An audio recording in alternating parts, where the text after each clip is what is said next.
신명기 15장 15절입니다. 은혜로 살아온 삶 다 같이 할까요?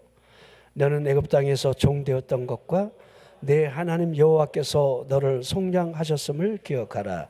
그것으로 말미암아 내가 오늘 이같이 내게 명령하노라. 아멘. 자, 기억하라 하고 있습니다. 이 기억에 대한 이 시작이 신명기 15장 첫 절에 기록이 되어 있습니다. 며칠 년 끝에는 면제하라. 이거를 기억하라는 겁니다. 뭘 면제하라는 겁니까? 이 면제가 굉장히 중요해요. 우리 삶 속에 이와 같은 삶이 우리에게 흐를 수만 있다면 하나님이 우리에게 진짜 복을 주시려는 그 의도 앞에 우리가 서 있을 텐데, 우리가 복을 받는 것도요, 복이 기준이 있어요. 복 받는 사람 이유 있습니다. 복을 못 받는 사람 그 또한 이유가 있습니다. 오늘 하나님이 우리에게 복을 주시려는 의도가 이 안에 본문 안에 그대로 기록이 되어 있는데요. 면제할 것이 무엇이겠습니까? 이웃에게 꾸어준 모든 채주가 진빚에 대해서 면제하라는 이 말씀을 볼 수가 있는데요. 그 실은 굉장히 어려워요.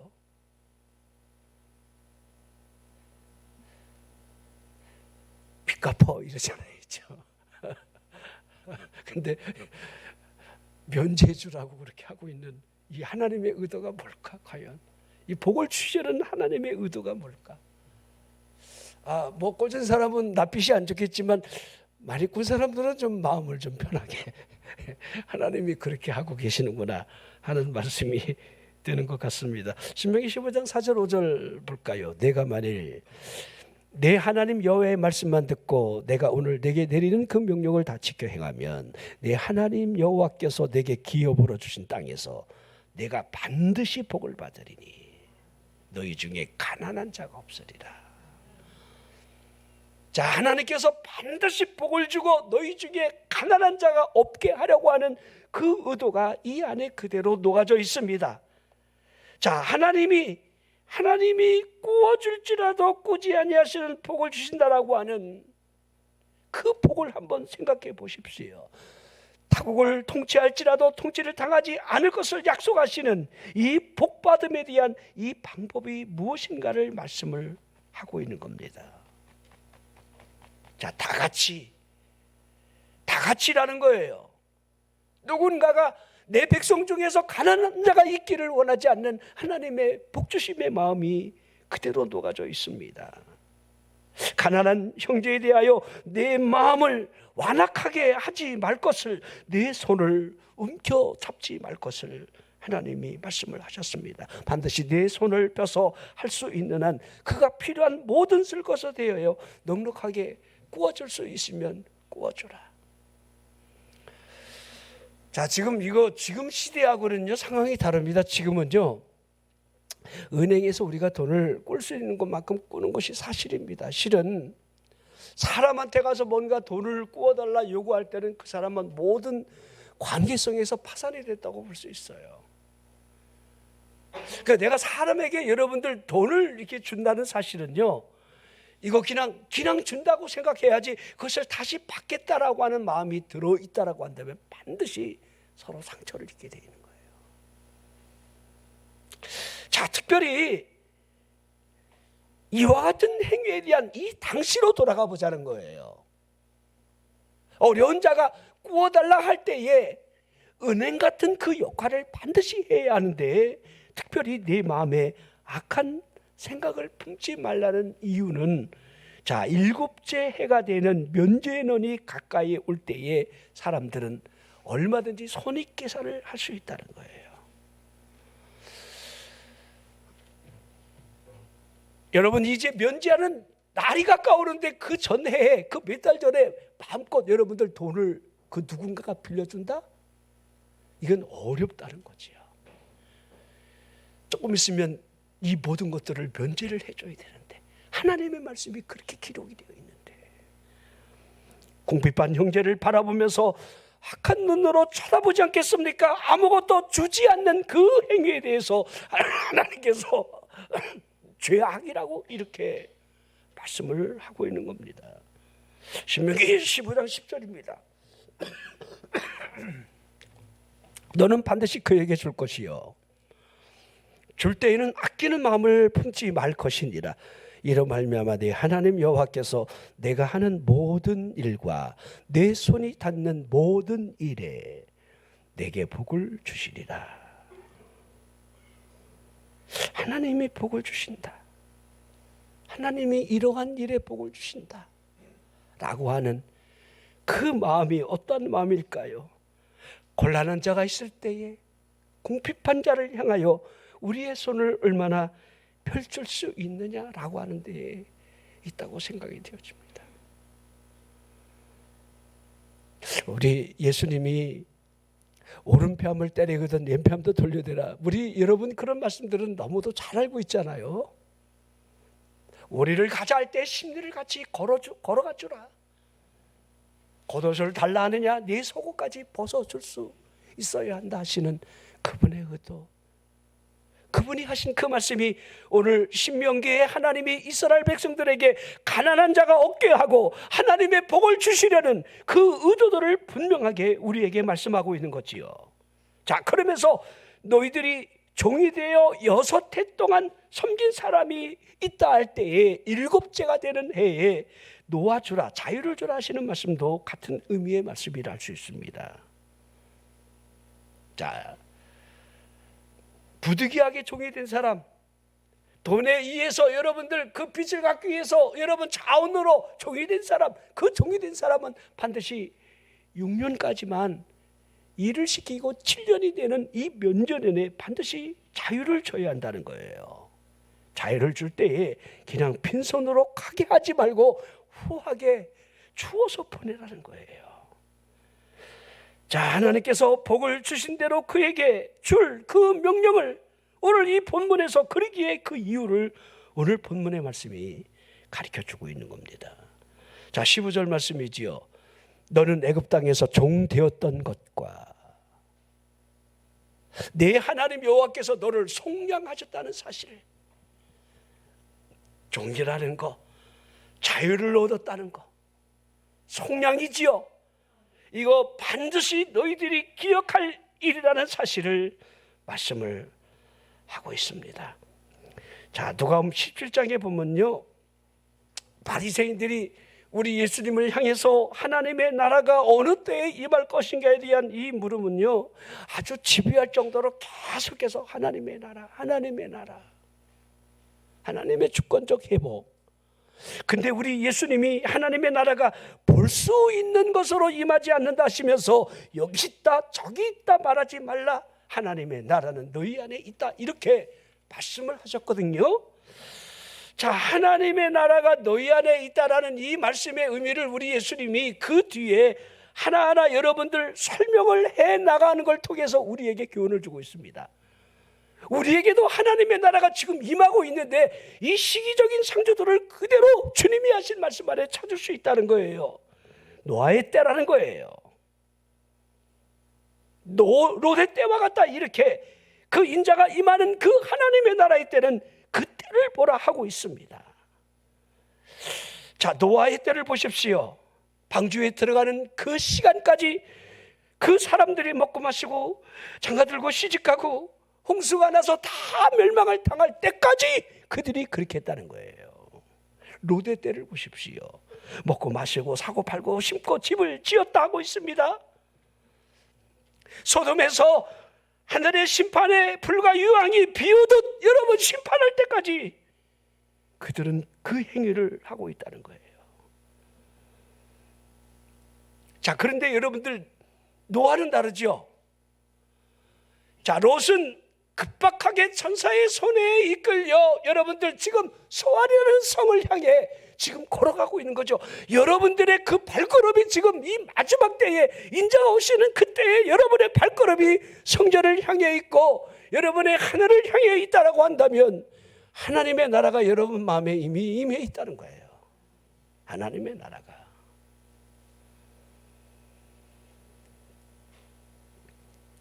자, 그러면서 우리 예수님이 그 유명하신 그 우리가 기억해야 될 말씀, 그 누군가 사람을 이름을 콕 집어서 기억하라 했던 로대처를 기억하라. 마지막 때에 일어날 일에 우리에게 로대처가 있습니다. 로대처.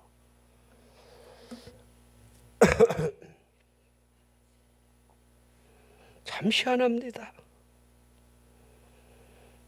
참 희한합니다. 그 기적 앞에 서서도 그 마음을 녹이지 않는 사람의 마음은 정말 기이한 현상이랄 수밖에 없어요. 믿어지지 않아요. 아직 그 미련이, 세상의 미련이 완전하게 그를 사로잡고 있습니다. 천사가 그들의 눈을 어둡게 하고 방황하게 하며 천사가 심판하실 것을 말씀하며 너희들을 급하게 구원해내시라고 하는 이 조건은 뒤를 돌아보지 말라는 조건 하나였는데 결국 뒤돌아보는 로대처를 어떻게 여러분들 이해해야겠습니까?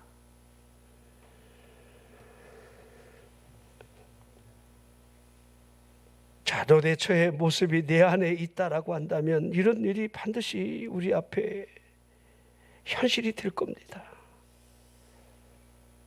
이스라엘 백성들이 애굽의 종살이로부터 구원받았음을 반드시 기억을 해야 합니다. 자, 애굽을 보면 마치 하나님께서 이스라엘 백성들을 위한 속량물로 주셨다 이렇게 하고 있습니다. 자, 이스라엘 백성들을 위해 속량을 주셨다, 이 말씀을 한번 우리들에게 적용을 해보면 우리는요, 죄와 허물로 말미암아 죽었던, 죄의 종으로 살아왔던, 애굽의 종살이하던 영적 시절이 우리에게도 있었다는 사실입니다. 하지만 긍휼이 풍성하신 하나님의 그 큰 사랑이 우리를 속량을 주셨다는 사실이지요. 속량. 에베소서 1장 7절 우리가 너무도 잘 아는 말씀이 됩니다. 그리스도 안에서 그의 은혜의 풍성함을 따라 그의 피로 말미암아 속량. 속량이 제사함이에요. 제사함.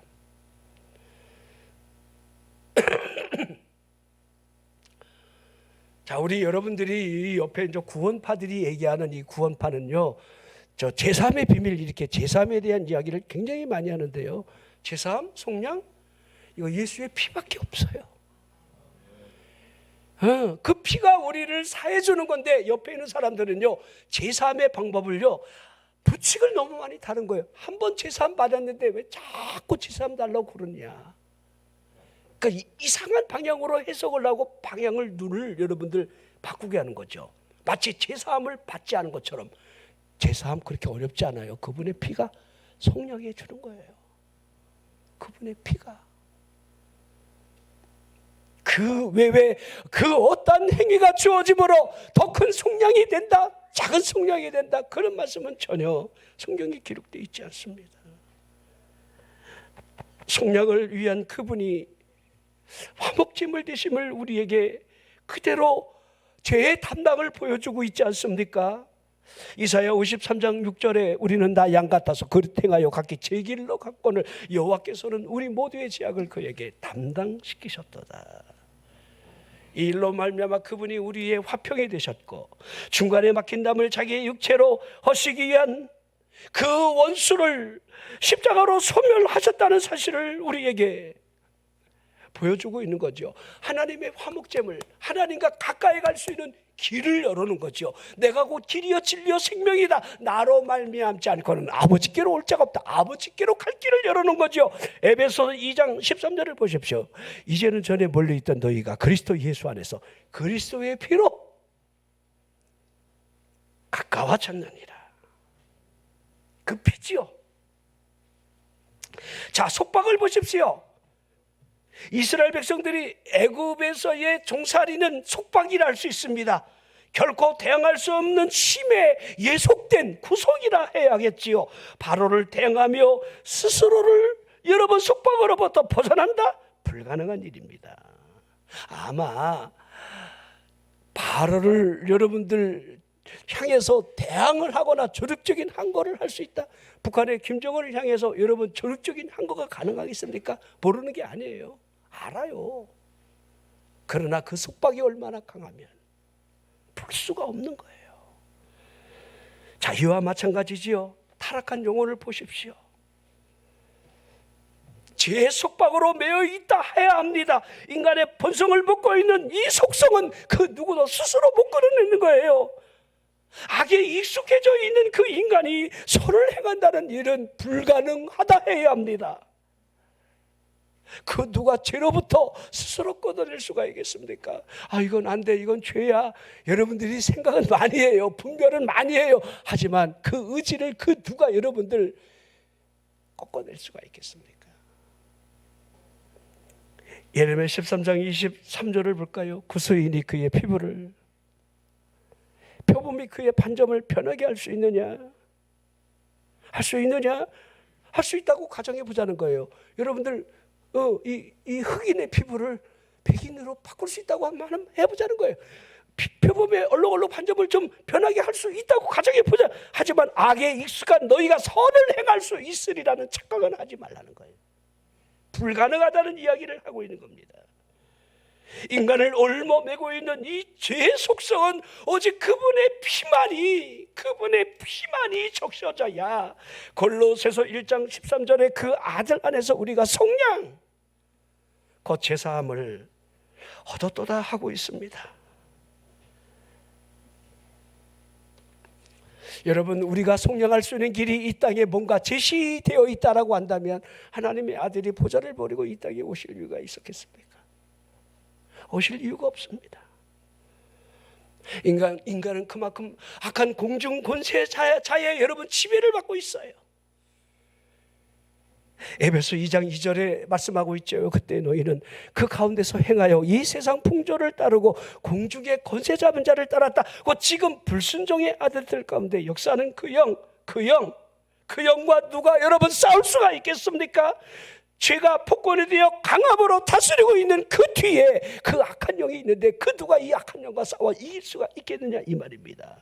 육신의 욕심을 따라 육체의 마음이 원하는 것을 하고 있는 죄의 종일 뿐, 죄의 종된 사람이 자기 스스로 벗어날 수 있는 마음을 이미 잃었다는 겁니다. 길이 없다는 거예요. 사람 마음속에 있는 거대한 악을 보십시오. 죄에 대한 이 만족감이 지금 우리 현실에서는 너무 흔하게 나타나고 있습니다. 그렇죠. 30대 작곡가였던 그 유명인인지는 모르겠어요. 나에게 취해갖고 막 이 건물 들어갔다가 막 우통벗고 막 길거리를 막 자기가 이뤘던 모든 것들이 공허한 거예요. 채워줄 수 없는 그 여러분들 공허함이 그를 그 다른 것을 의지하게 하지요. 그 뒤에 조종하는 악의 영들이 있습니다. 자, 사람의 성품이 밑바닥까지 떨어지는 것 분명히 이해할 수는 있습니다. 하지만 죄의 만족을 누릴 권리를 지닌 것처럼 행동하는 그 사실은 인간이 타락했다라는 사실을 보여주는 표정일 뿐 달리 해석할 길이 없습니다. 이스라엘 백성들이 오랜 세월 동안 종살이를 할 때 그들의 익숙해진 그 모습은 가련한 영혼의 모습이라 해야 합니다. 앞제 자로부터 발밑에 굽실거리는 그 모습, 아마 만성이 됐을 수도 있습니다. 하지만 굽심거리는 그 자체가 굴종하는 것조차 만족이 되어버렸다는 사실은 두려운 일이 되는 거지요. 자, 하나님께서 그들이 고된 노동으로 말미암아 탄식하고 부르짖을 때에 그 소리를 들으셨다고 있습니다. 그 응답으로 모세를 부르시는 장면이 나옵니다. 자, 두 번의 부름이에요. 그들의 고통과 부르짖음에 하나님이 레위 사람에게서 하나님이 모세를 보내시는 장면이지요. 그 시기는 아주 특별하지요. 아들을 다 죽여야만 하는, 마치 우리 예수님이 2살 된 그 아이를 다 죽이게 하는 그 시대적 현상과 여러분 결코 다르지 않습니다. 바로 공주의 아들로 40여 년 동안 모든 문물을 다 배우지만은 그런 살인자가 되어 미디안의 광야에 여러분 제사장의 사유로서 여러분 목동을 치는, 아주 여러분들 자신의 힘을 다 잃을 수밖에 없는 그 40년을 보내게 되죠. 나이가 80입니다. 이스라엘 백성들이 또 막 부르짖어 기도합니다. 이 고통이 얼마나 큰지. 그랬더니 하나님이 갑자기 모세를 부르시죠. 이젠 보내야 되겠다. 하나님이. 실은 우리가 북녘 땅에 여러분들 이 지하의 교회들이 아직까지 존재한다라고 한다면 후대에 우리가 그 모습도 보여지고 알려지겠지만은 우리의 믿음은 가짜일 겁니다. 아마 우리의 믿음은 주님이 인정하지 않는 자기 자랑질의 믿음일 수도 있습니다. 안다라고 하는 지식의 나열일 뿐 그 안에 진짜 살아있는 믿음, 그 믿음이 드러나게 하는 그 행위가 우리에게 있느냐 묻는다라고 한다면 오늘 이 말씀이 우리에게 그대로 보여주는 거예요. 이 말씀이 그대로. 우리 것 내놓질 못하잖아요. 이죠? 나라고 하는 그 자아가 중심이 된 사람이 타인을 바라보며 긍휼의 손을 내밀 수 있느냐? 어렵다는 겁니다. 자, 70여 년 동안 저 지하에서 여러분들 믿음을 지키고 순교자의 삶을 살아갔던 수많은 사람들이 이제 여러분들 간증자로 다 드러날 텐데 우리 한국교회는 그때 부끄러워할 겁니다. 복받았다. 성령이 폭발적으로 역사를 하셨다. 그 무슨 의미가 있습니까?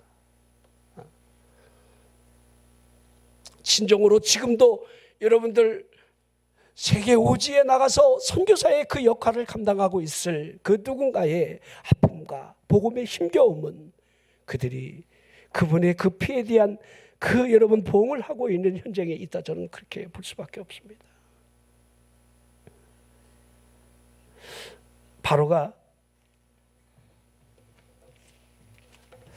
자유를 원하면 원할수록 노동을 더 무겁게 했습니다. 모세의 말에 결코 속지 말라라고 하는 그 강압이지요. 하나님의 말씀을 전한들 그들이 듣지도 않았고 바로의 마음은 더 완악해지기 시작했습니다. 출애기 6장 9절에 보면 모세가 이와 같이 이스라엘 자손에게 전하나 그들이 마음의 상함과 가혹한 노역으로 말미암아 모세의 말을 듣지 아니하였더라.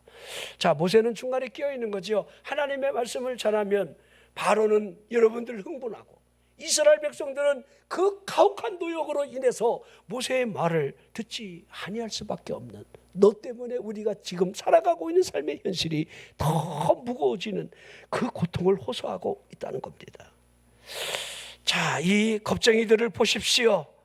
차라리 바로의 분노를 사는 것보다는 노예로 살아가는 삶을 선택하고 있는 이 선택적 현실이 여러분 우리의 모습이라는 겁니다. 사람은 죄와 죽음으로부터의 노예라 할 수도 있는데요, 죄와 사망을 보십시오. 인간 스스로가 선택하고 타락한 결과물의 속박이라 할 수가 있습니다.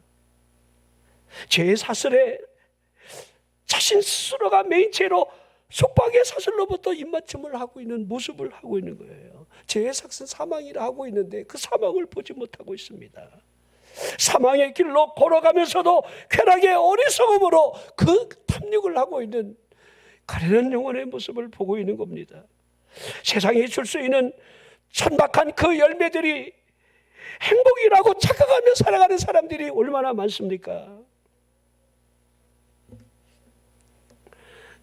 이스라엘 백성들이 애굽의 노예로 살면서 무거운 짐을 지어 괴롭게 하며 바로를 위한 여러분 국고성 비돔과 람셋을 지었다는 사실이 그대로 기록이 되어 있는데, 우리가 지금 보고 있는 피라미드나 그 당시에 여러분들 지었을 스핑크스 이런 모든 것들이요, 이 당시 흙을 이겨서 벽돌을 굽고 그 노동의 그 대가에 그 흔적으로 지금도 남아 있으리라고 여러분들 해석을 하고 있습니다.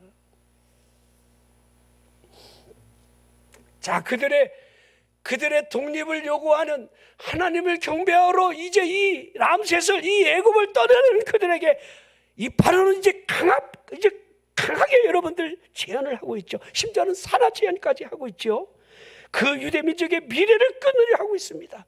우리나라는 지금 여러분 미래를 지금 스스로가 끊고 있지요. 우리 0.65명이라고 1년에 그러는데 앞으로 노인들만 바글거리다가 노인 죽으면 젊은이들끼리 또 잘 살겠죠, 그죠?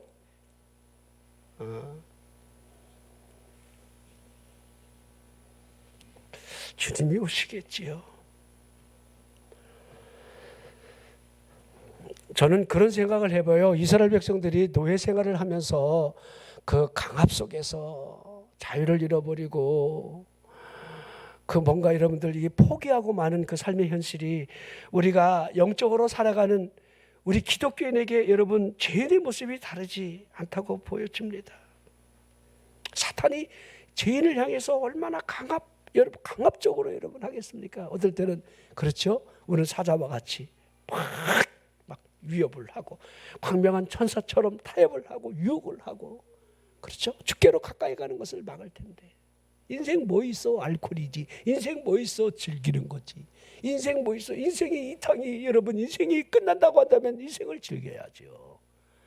한 번 죽는 것은 사람에게 정해진 것이요 그 외에는 심판이 있다고 하는 그분의 말씀이 우리 안에 새겨진다라고 한다면 그 가나안 땅을 내다볼 수 있는 눈이 열려야지요. 죄인을 대하는 사탄의 이 가혹한 이 지배를 좀 보십시오. 저는 욥이 여러분들 사탄으로부터 시험도 당하지만은 그 시험 속에 그 흔드는 방법이 굉장히 여러분들 두렵게만 합니다. 어쩜 그렇게 가혹하게 할까? 알아요. 사람은 이 자식에게 무너진다는 걸 알아요. 여러분 자식 하나가 여러분 죽으면 가슴에다 묻는다고 그러는데 10자식을 여러분 한날 그 여러분들 잔치하는 그 반석에서 바람이 여러분 치면서 압사당해 죽었다. 이 욥으로서는 견딜 수 없는 고통이고요. 물질 사람이 잘 살다가 여러분들 가난해지면요 힘들어요. 가난한 사람이 가난해지면요 그래도 버텨요. 지금 여러분 팔레스타인 그 이스라엘과 이 전쟁이 얼마나 치열하게 지금도 이루어지고 있다는 걸 보지요. 군인들끼리 얼마든지 전쟁할 수 있어요. 그러나 그 안에 있는 민초들을 보십시오. 사면을 다 차단한 채로 여러분들 먹을 거 들어가는 거 이게 여러분 밀가루를 열흘 동안 못 먹었다. 한 달 동안 밀가루를 못 먹었다. 짐승이 먹는 그 풀을 빼다가 겨우 그것도 여러분 폭등된 가루 사다가 여러분 그 풀죽을 끓여 먹어야 지금 살 수 있는 지금의 시절을 지금 보는 거예요. 그들은 이스라엘이 잔인하다 잔인하지 않다.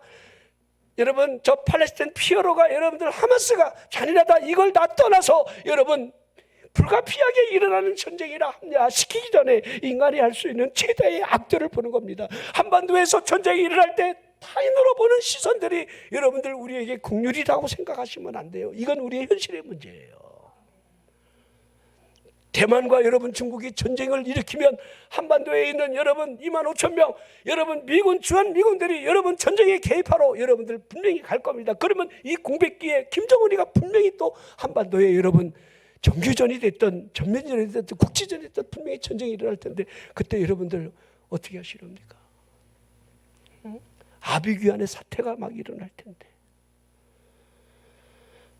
통진다 같은 세력이 중간중간 일어나서 케이블을 끊고 여러분들 국지적으로 남한 사회를 또 뒤흔드는 여러분들 저 좌파의 세력들이 여러분들 또 존재하고 있는데 여러분 그때에도 좌파를 여러분들 응원할 수 있겠습니까? 이건 현실의 문제인데 이게 분명하게 우리들이 기독교인으로서 어떠한 가치관을 갖고 하나님 앞에 서야 하는지는 여러분 스스로가 정해야 하는 겁니다. 자 바로가 내 백성을 보내라 하는 그 말에 나는 여호와를 알지 못한다 이스라엘을 보내지 않겠다. 출애굽기 5장 1절 5장 2절 전부 그렇게 말씀하고 있는데요. 우리에게 이 두 음성은 동일하게 들려줍니다. 은혜를 베푸시려는 내 백성을 보내라. 내 백성이 자유를 얻어 나를 섬기기를 원한다. 믿음 생활 잘하기를 원한다. 구원받는 백성으로 살아가기를 원한다. 나를 경배하는 곳에 그들이 서 있기를 원한다 하지만은 여러분 사탄 바로의 소리는 동시에 뭐라 하고 있습니까? 자, 성경에 기록된 말씀을 보면요, 사탄은 대단히 무장한 용사가 되어 자신에게 소유된 그 물건을 빼앗기지 아니하려는 듯 강렬한 저항을 할 것을 말씀을 하게 하고 있습니다. 내 백성을 가게 하라. 하나님의 사랑에 그 영혼의 전율을 느끼게 하는데, 커다란 빈 공간의 울림처럼 영혼을 향한 큰 울림이 지금 되어 있는데, 내 백성을 보내라. 사탄아, 내 백성을 보내라. 내 백성을 묶지 말라. 하나님이 그렇게 지금 하고 있는 것 아닙니까? 하지만 보내지 않으려는 이 사탄의 의지가 여러분들 결코 작지가 않습니다. 영혼의 낙인이 찍혀있는 상태로부터 묶여있는 그것을 여러분 풀게 하지 않으려는 사탄의 의도. 여러분, 그 강한 힘이 그러기에 작용되어야 돼요. 힘의 개입.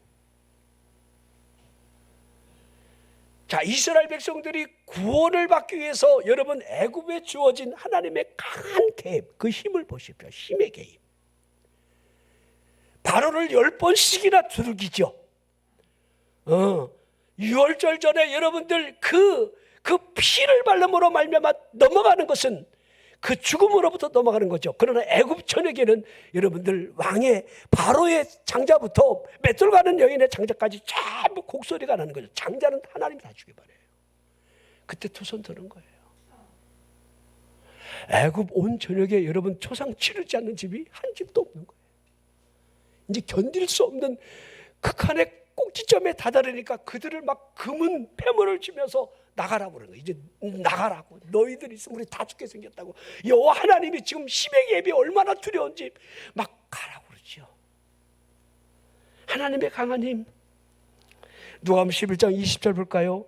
그러나 내가 만일 하나님의 손을 힘입어 귀신을 쫓아낸다면 하나님의 나라가 이미 너희에게 임하였다. 하나님의 강한 힘이 우리 마음에 작용돼야 돼요.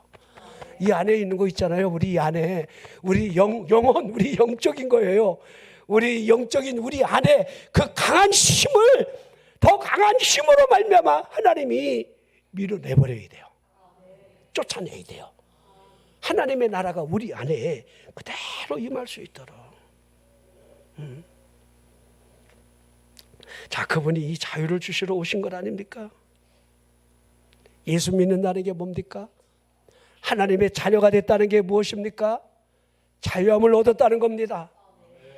우리 안에 하나님의 거룩한 그 힘이 우리 안에 작용됨으로 말미암아 더러운 것, 악한 것, 그렇죠, 불순종의 그 영들이 우리를 지배하지 못하고 이제 그 손을 놔야 하는 이 자유로 말미암아 죄사함을 얻고 속량이 있다는 겁니다. 속량, 그 속량의 근거는 피에 있습니다.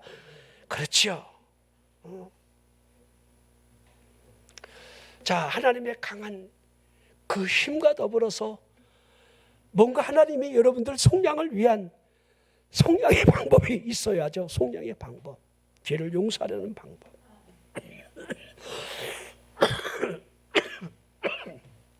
그게 6월절인데요. 여러분들 가만히 하나님의 의도를 가만히 보면요, 하나님 참 놀라워요. 하나님이 그냥 용서하는 게 아니에요. 하나님 그냥 용서하는 게 아니에요. 생명은요, 생명으로 돼야 돼요. 생명은 피는 생명에 있는 겁니다. 그 피값을 요구하는 거예요. 죄의 삭은 사망인데 그 사망을 이길 수 있는 그 피에 여러분들 속죄가 필요하는 거예요. 대속물, 속량이죠, 속량. 그러니까 이스라엘 백성들이 여러분들 출애굽을 내서 시내산 앞에서 석 달 만에 모세를 불러넣어서 하나님이 하시는 이 방법이 뭐예요? 전부 계명이죠. 그리고 내게로 나올 수 있는 길의 제시지요. 그렇죠? 자, 성막을 주시는 이유가 뭡니까? 쉐키나라고 하는 하나님의 빛이 하늘을 향해서 내가 여기 임재해 있다, 하나님의 현현을 보여주시는 이유는 단 하나예요. 너희들이 나와 만날 수 있는 길이 여기 있다는 거예요. 하나님이 구약에도 그렇죠? 그러기에 1년에 백성들의 모든 죄를 위해 대제사장이 딱 한 번 들어가서 여러분 피를 바르는 거예요. 백성들의 죄를 대신 짊어진 여러분들 그 염소가 여러분 사막을 향해 달려가는 다 제 속량을 위한 방법이고, 레위기 1장에 기록된 5대 제사는 전부 개인적으로 하나님 앞에 죄를 졌을 때 나아가 죄를 속하는 방법, 그 방법들이 제시가 되는 거예요. 죄예요, 죄. 하나님, 내 죄를 용서해 주세요. 하나님, 짐승의 피지요. 전부 다 하나님의 방법이지요. 모세를 불러서 하나님이 성막에 대한 이 식양을 하나하나 이렇게 하라 저렇게 하라, 이 방법들이 전부 다 의미가 있는 거예요. 자, 신약에 와서는 여러분들, 우리 그분이 직접 오셔서 당신의 몸을 통한 교회를 이루잖아요. 그러면서 12제자를 통해서 그 신앙 고백 위에다가 내가 이 교회를 너에게 세우겠다. 베드로, 넌 반석이다. 신앙 고백 위에다만 교회가 세워져요. 주는 그리스도시요 살아계신 하나님의 아들이십니다라고 하는.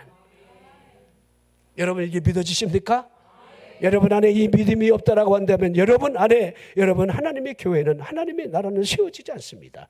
주는 그리스도시요 살아계신 하나님의 아들이십니다라고 하는 이 신앙 고백. 교회는 그리기의 구원을 위한 비밀이에요. 이 교회에는 그분의 피가 흐르고 있는 곳이에요. 여러분은 그분의 피로 말미암아 믿음을 통해서 구원받은 하나님의 자녀가 되는 겁니다.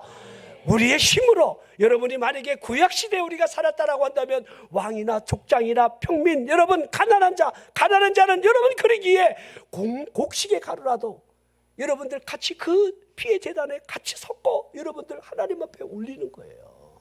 전부 가난한 자까지 그 누구도 예의 없이. 왕이 드리는 제물이 다르고 여러분 족장이 드리는 여러분 제물이 다릅니다. 여러분 사업하는 사람이 드리는 예물이 다르고 직장 생활하는 사람의 예물이 다르고, 저 여러분 가난한 여러분 여기 노상에서 돈을 받는 여러분 그 사람이 드리는 예물이 다르고 다 달라요. 여러분들 아무개가 이만큼 드리니까 난 이만큼 드린다, 그런 의미가 아니에요. 하나님이 나에게 요구하고 있는 그 요구의 하나하나가 우리 안에 얼마만큼 하나님의 의도가 이 안에 있는 겁니다. 너 속량됐잖아. 속량 이거 잊으면 안 돼. 이거 너 잘 살고 싶지? 난 너희들이 가난한 걸 원하지 않아. 내 말 잘 지켜. 어려운 자가 있을 때에, 심교하는 자가 있을 때에 회만하지 마. 내 손을 내밀어서 꿔줘.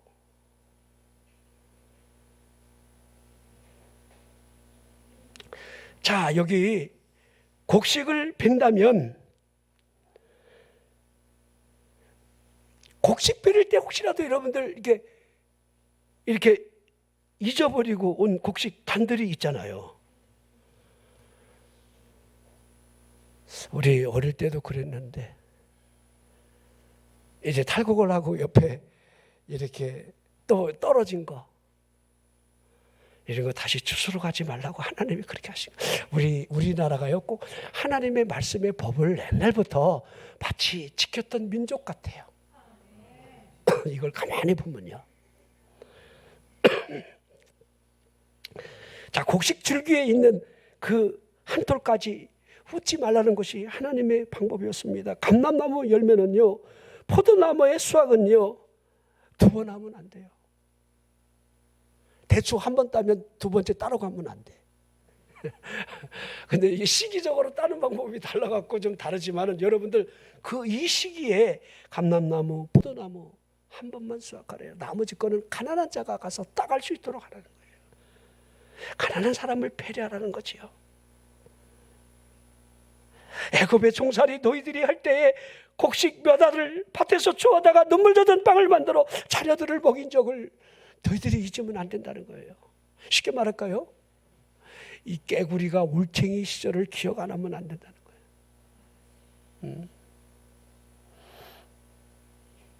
저희 교회가 앞으로 여러분들 어떤 방향성을 가지고 가야 하느냐? 교회가 여러분들 결코 귀족연하면 안 돼요.